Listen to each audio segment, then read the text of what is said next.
Another big story right now, fears over feeding the hungry. Just about 2 weeks away from Christmas, and this is what it looked like in Claremont earlier today. For a food giveaway serving about 350 families, News 6's Clay Lepard explains why many are seeing fewer food drives, even though the need is growing this holiday season. Pull up to that box right there. Long lines come with the holidays. I live on a budget, and my budget's getting slim. Just not usually for food giveaways. Christmas is not going to happen in my house this year. Meet Lily Green. Can't afford it. One of hundreds who searches for food drives to help get by.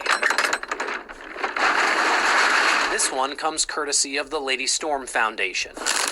Using food provided by the U.S. Department of Agriculture's Farmers to Families Food Box program. We have peppers, we have milk, we have carrots. The federal government started this initiative back in May as a way to support families and farmers with a budget. All right, Shalom. All praises and glory to Yahweh Bashem Shah, Bashem Kakodash, the abundance to the other apostles, and honest salutations to you, Akim, this laborer.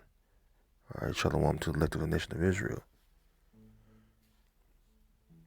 Now, with the so-called holiday season of America, all right, being at hand,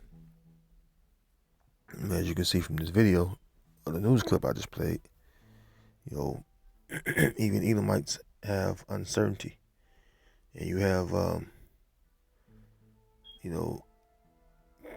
this lady, Miss Lily, whoever her name was, Lady Green. You know, she's not gonna have Christmas in her home this year. And you know how Americans love, so-called Americans love Christmas, man. I'm talking about they go crazy over it. But that famine, all right, is still upon the land, all right, and people are not really taking heed to it, but it truly is here, all right. You had to where food workers went back to work for a few months, but it wasn't enough to feed all the land. All right, so this is the book of 2nd Ezra, chapter 16, verse 18. It says, "The beginning of sorrows and great mournings, the beginning of famine and great death, the beginning of wars, and the power shall stand in fear, the beginning of evils. What shall I do when these evils shall come?" And that should be in the mind of all you Israelites, by the way, even though it's not. But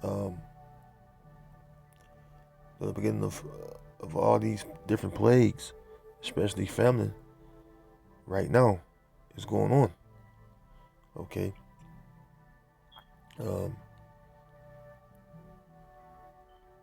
The lack of food within the land is going to be a big thing in the coming weeks. All right. Or a month or so, Or maybe over a month, maybe a couple months down the road, but it's going to show, indefinitely. All right. And remember, this place is also known as Southern Egypt. All right. This is the new Egypt right here. And remember, the Most High said he would smite Egypt with plagues as before. Let's get that.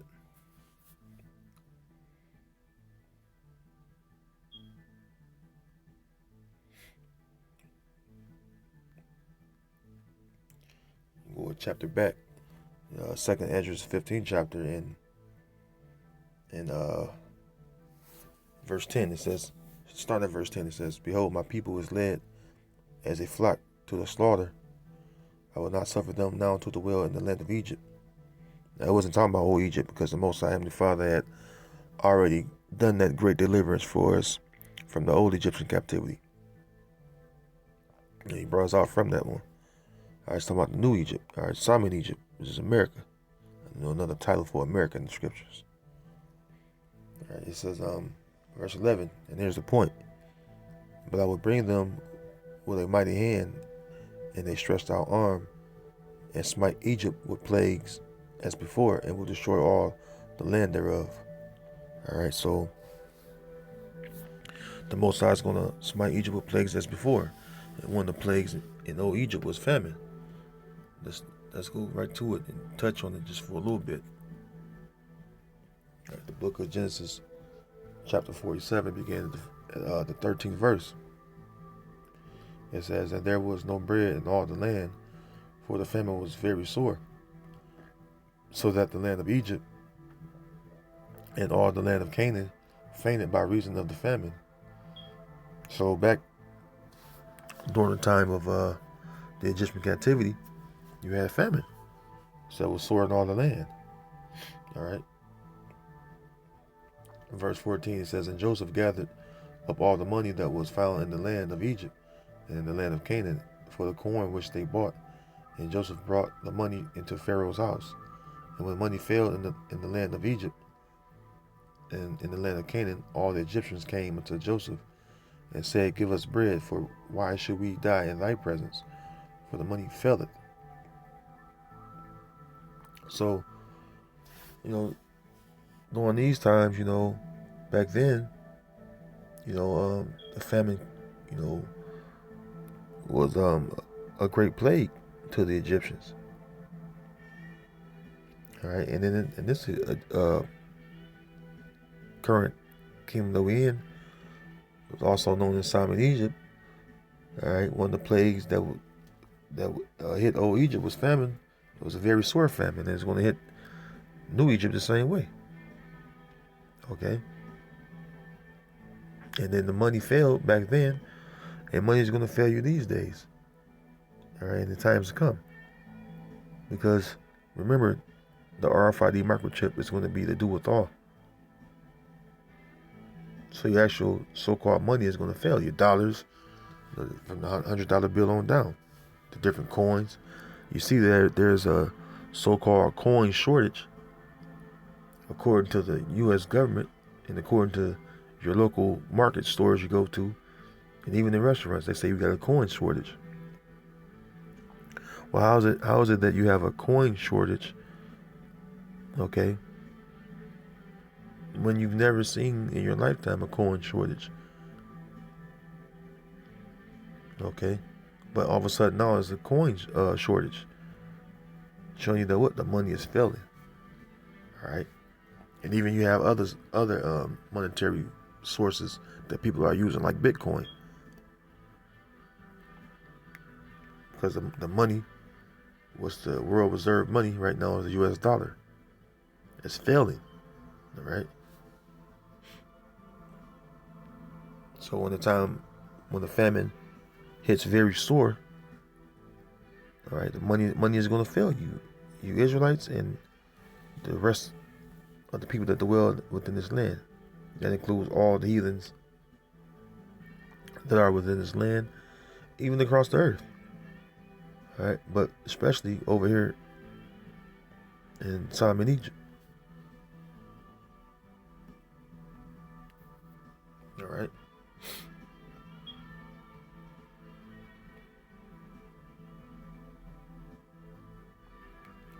The book of Matthew, chapter 24. Going back to what Yahushua himself said about the famine, right? Matthew 24, verse 7. "For nation shall rise against nation, and kingdom against kingdom, and there shall be famines and pestilences and earthquakes in different places. All these are the beginning of sorrows." So when Yahushua gave the signs of the times, all right, in times of the change of empires or rulerships or kingdoms, will be or being one of the signs would be famine. All right, so that is actually going on. All right, that was a part of prophecy that Yahushua had mentioned. All right, he says it's going to be famine within the plagues or within the signs. All right, so we're going to experience famine this time around again. Okay, and this is a job of a man of the Lord, all right, a man of the Most High. You're supposed to tell the people of the famine, because the famine will come.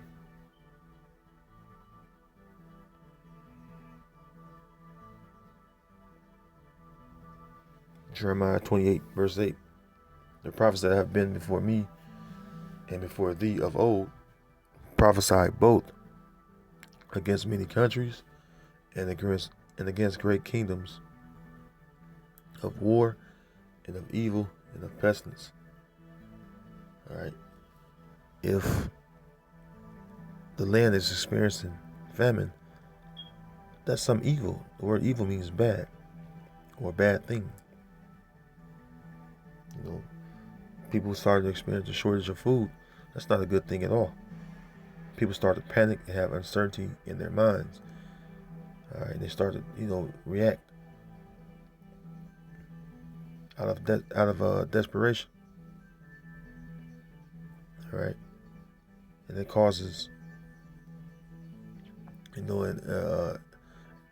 that helps cause, that help to cause insurrection. All right, and people will start to be in uproar over food.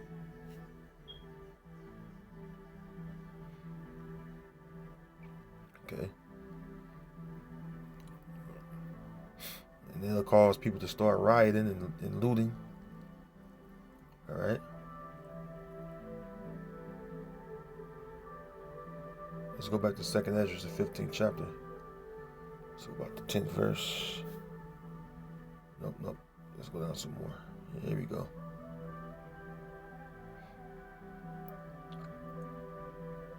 The scriptures speak about the insurrection and the famine going on at the same time.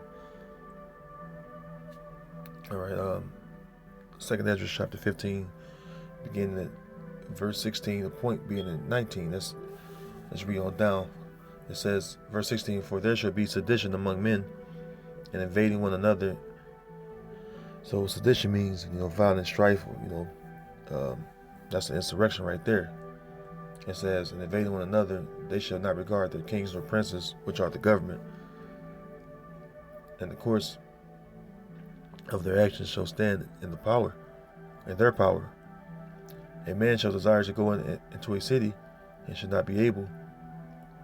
For because of their pride, the city shall be troubled, the houses shall be destroyed, and men shall be afraid. So, they're going to set up different military posts guarding the city entry points and exit points. All right. Verse 19, here's the point about the famine. It says, a man shall have no pity upon his neighbor, but shall destroy their houses with the sword and spoil their goods, because of the lack of bread and for great tribulation. Bread represents food. So for the lack of bread, all right, you're going to see men breaking into other men's houses with swords, with weapons. All right. And they're going to break in there because they're going to be hungry, man. All right. And all the great tribulation upon them, it's going to cause them to, act out of, like I said, desperation. And they're going to look to take another man's food. Okay? Because the judgment for this place, all right, is for it to be destroyed, all right, according to the Heavenly Father. All right, according to the Heavenly Father in His Word. All right, this place is going to go out with great violence. All right, and so famine is going to hit this place really hard. The different food drives you see, they're going to run out eventually. And then what? What happens when there's no more food on the shelves and the food banks and food drives are all going out of food? What's next?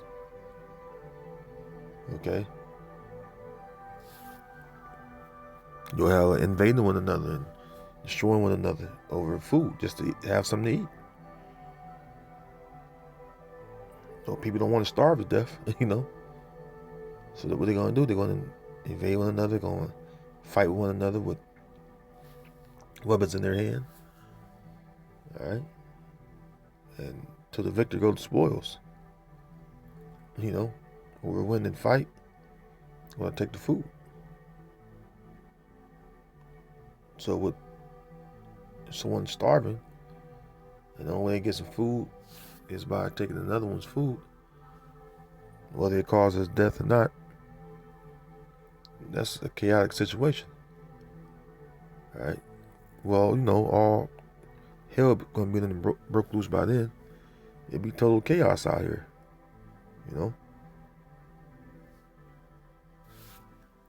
So that's just one of the things that's going to happen as far as, you know, prophetic events that's going to take place, you know, when this place go down, or right before this place go down, I should say. All right. So you got to expect these things to happen, and we as men of the Lord expect these things to go on, because we know what our Lord will is. All right. So with that,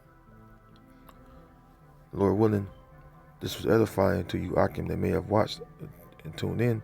If you few sisters that may have watched. All right. Until next time, I say Shalom.